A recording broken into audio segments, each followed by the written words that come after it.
EFM paper second, Indian banking and financial system, भारतीय banking एवं वित्तीय व्यवस्था। उसमें हम चैप्टर पढ़ रहे थे रिजर्व बैंक ऑफ इंडिया, जिसमें रिजर्व बैंक ऑफ इंडिया के 3 वीडियो में हम पढ़ चुके हैं। रिजर्व बैंक का अर्थ, स्थापना, उसके कार्य आदि के बारे में हम पढ़ चुके हैं। आज हम इस वीडियो में पढ़ेंगे रिजर्व बैंक के कार्यों का मूल्यांकन। रिजर्व बैंक की स्थापना से लेकर अब तक यह देश के केंद्रीय बैंक के रूप में कार्य कर रहा है और देश की बैंकिंग व्यवस्था को सुदृढ़ करने के लिए, विकास के लिए वित्त उपलब्ध करवाने और देश की मौद्रिक एवं साख नीति का सफल संचालन करने में भी रिजर्व बैंक ने बहुत ही महत्वपूर्ण भूमिका निभाई है। हम रिजर्व बैंक के कार्यों का यदि हम मूल्यांकन करें तो हम इसकी अच्छे और बुरे दोनों रूप में करेंगे। एक तरफ हम रिजर्व बैंक की सफलताएं पढ़ेंगे कि किन किन कार्यों में रिजर्व बैंक सफल रहा है, और दूसरी तरफ हम पढ़ेंगे कि किन किन कार्यों में रिजर्व बैंक सफल नहीं रहा है या उसकी विफलताएं। आज के इस वीडियो में केवल हम रिजर्व बैंक के सफलताएं पढ़ेंगे और नेक्स्ट वीडियो में हम रिजर्व बैंक की असफलताएं पढ़ेंगे। यदि हम रिजर्व बैंक की सफलताओं की बात करें तो रिजर्व बैंक की बहुत सारी सफलताएं हैं जिसमें कि रिजर्व बैंक ने सफलता प्राप्त की है। उसमें फर्स्ट है पत्र मुद्रा निर्गमन पद्धति, मनी इशू सिस्टम। हमारे देश में रिजर्व बैंक को नोट निर्गमन करने का अधिकार है और 1951 में नियोजन काल के शुभारंभ के समय लोचशील मुद्रा पद्धति की आवश्यकता अनुभव की गई। अतः रिजर्व बैंक ने 1956 और 57 में आनुपातिक कोष निधि का परित्याग कर दिया और इसके स्थान पर न्यूनतम कोष निधि को अपनाया। इस प्रकार रिजर्व बैंक ने उचित नीति का अनुसरण पत्र मुद्रा निर्गमन पद्धति के अंतर्गत किया है। रिजर्व बैंक की दूसरी बड़ी सफलता है सरकारी बैंकर के रूप में as government banker. Reserve bank प्रारंभ से ही सरकारी बैंक के रूप में कार्य कर रहा है। यह सरकार की संपूर्ण जमाएं अपने पास रखता है, समय समय पर उनके लिए ऋण उपलब्ध करवाता है और इसके साथ केंद्रीय व राज्य सरकारों के धन हस्तांतरण, धन स्थानांतरण, लोक ऋणों का निर्गमन, उनकी अदायगी, उन पर देय ब्याज भुगतान आदि सभी कार्य भी आरबीआई के द्वारा किए जाते हैं। इसमें भी वो बहुत सफल रहा है। तीसरी सफलता है सरकार के सलाहकार के रूप में as an adviser to the government. Reserve bank अपने विशेषज्ञों की नियुक्ति विभिन्न सरकारी संस्थानों में करके सरकार को उचित सलाह देने का कार्य भी करते हैं, जिसके कारण रिजर्व बैंक सरकारी नीतियों की सफलताओं व देश के आर्थिक विकास की ओर सचेत रहता है। फोर्थ, मुद्रास्फीति पर नियंत्रण, control on inflation. Reserve bank की स्थापना के कुछ समय पश्चात ही देश में मुद्रास्फीति की स्थिति उत्पन्न हो गई थी, जो कि भारतीय अर्थव्यवस्था के लिए बहुत ही घातक थी।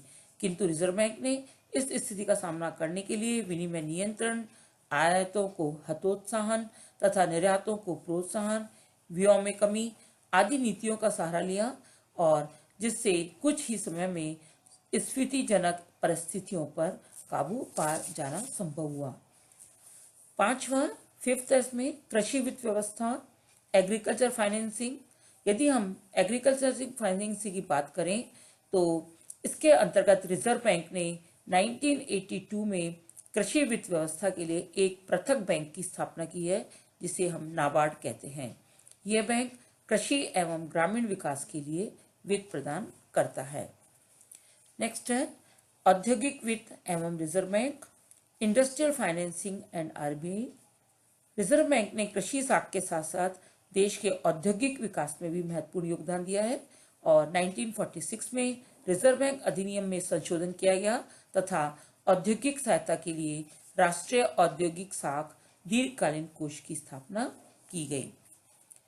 नेक्स्ट है धन हस्तांतरण की सुविधा, रेमिटिंग फैसिलिटीज।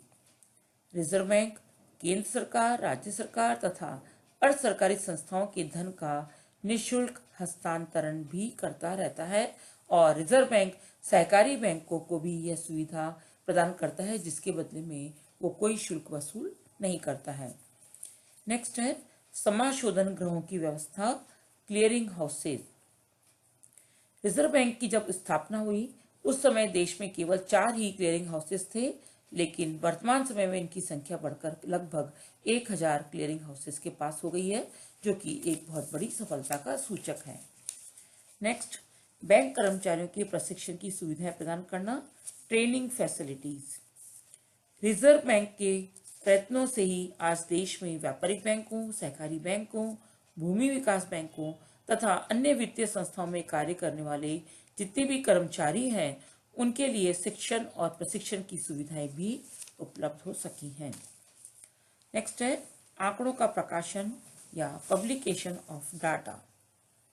रिजर्व बैंक समय समय पर अपना आरबीआई बुलेटिन प्रकाशित करता रहता है, जिसमें मुद्रा, मूल्य, वित्त आदि से संबंधित अनेक प्रकार के जो समंक हैं वो प्रकाशित किए जाते हैं, जो कि सरकार के लिए और साथ ही साथ शोधकर्ताओं के लिए भी बहुत ही उपयोगी होते हैं। नेक्स्ट है बिल बाजार का विकास, development of bill market. Reserve bank के प्रयत्नों से ही भारत में 1952 में बिल बाजार योजना शुरू हो गई है। इन योजनाओं के प्रारंभ होने से बिल बाजार में आज अच्छे और रेपुटेटेड जो बिल हैं उनके प्रचलन को प्रोत्साहन मिला है। नेक्स्ट है साख नियंत्रण नीति, credit control policy. Reserve bank ने देश में मौद्रिक स्थिरता को बनाए रखने के लिए साख नियंत्रण नीति को भी अपनाया है, और साख नियंत्रण नीति के कारण ही रिजर्व बैंक देश की बैंकिंग व्यवस्था, मुद्रा बाजार और अर्थव्यवस्था में पर्याप्त सुधार लाने में भी सफल हो सका है। नेक्स्ट है सहकारी संस्थाएं एवं reserve bank, RBI and cooperative institutions. Reserve bank ने सहकारी संस्थाओं के विकास हेतु भूमि विकास बैंक तथा राज्य सहकारी बैंकों को भी फाइनेंस की सुविधा प्रदान की है। इन संस्थाओं को रिजर्व बैंक ने सीजनल, एग्रीकल्चर और फसलों की मार्केटिंग तथा अल्पकालीन ऋणों और विशिष्ट कृषि योजनाओं के लिए भी ऋण उपलब्ध करवाया है। नेक्स्ट है बैंकों का विलय, amalgamation of banks. Reserve bank ने बैंकों को असफलता से बचाने के लिए और इसके साथ ही साथ जमाकर्ताओं में उनके प्रति विश्वास बनाए रखने के लिए निर्बल इकाइयों का विलय करके उन्हें सुदृढ़ इकाइयों में बदल दिया है। न्यू बैंक ऑफ इंडिया का भी पंजाब नेशनल बैंक में विलय किया गया था, और आज भी 2 बैंक और पंजाब नेशनल बैंक में विलय किए गए हैं, और इस प्रकार सरकार ने बड़े बैंक बनाने की दिशा में कदम उठाया है। नेक्स्ट है संकट काल में बैंकों की सहायता, help of banks in emergency. Reserve bank इन बैंकों, अनुसूचित बैंकों की न केवल सामयिक ऋण व वित्त संबंधी आवश्यकताओं की पूर्ति करता है, बल्कि संकट के समय भी इनका पूरा साथ निभाता है।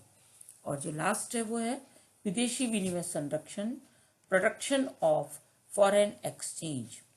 रिजर्व बैंक ने विदेशी विनिमय संबंधी कार्यों में महत्वपूर्ण योगदान दिया है, और यह बैंक देश के विदेशी विनिमय कोषों का भी संरक्षक होता है, और ये सरकार को समय समय पर विदेशी विनिमय संबंधी सूचनाएं भी प्रदान करता रहता है तथा एक्सपोर्ट और इंपोर्ट को भी निर्देशित करता है। तो इस प्रकार से आज हमने इस वीडियो में रिजर्व बैंक के कार्यों का मूल्यांकन किया, और कार्यों का मूल्यांकन करने के लिए हमने आज इसकी रिजर्व बैंक की सफलताओं का अध्ययन किया। नेक्स्ट वीडियो में हम रिजर्व बैंक की विफलताएं या असफलताओं को पढ़ेंगे।